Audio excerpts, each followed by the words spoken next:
Pinatay sa saksak ng isang lalaki sa Catmon, Cebu ang kanyang 3 anak at pati yung kanyang biyenan. At sa bayan naman ng Bogo, mahigit 2 milyong pisong halaga ng ari-arian ang natupok sa isang eskwelahan. Balita natin ni Bobby Nalzaro ng GMA Cebu. Nilamo ng apoy ang siyam na classroom ng Bogo Central School sa Cebu. Walang inuulat na nasaktan, pero nasa 2.5 million pesos ang halaga ng pinsala. Itinuturing na heritage site ng bayan ang paralan na itinayo bago ng World War II. Inaalam pa ang pinagmulaan ng apoy.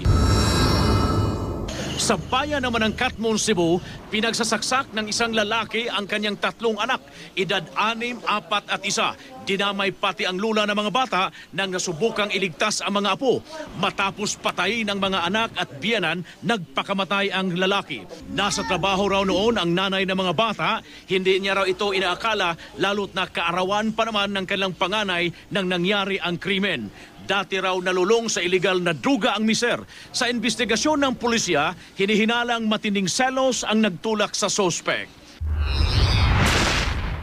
Patay sa pamamaril ang 2 Swiss national sa Opol, Misamis Oriental. Nasa resort ang mga biktima kasama ang kanilang nobya ng pagbabaril ng di pa nakilalang salarin. Wala raw narinig na putok ang mga kasama ng biktima. Ayon sa pulisya, posibleng gumamit raw ang mga sospek ng silencer sa kanilang baril. Tinutugis na ang mga sospek habang patuloy na inalam ang motibo sa krimen.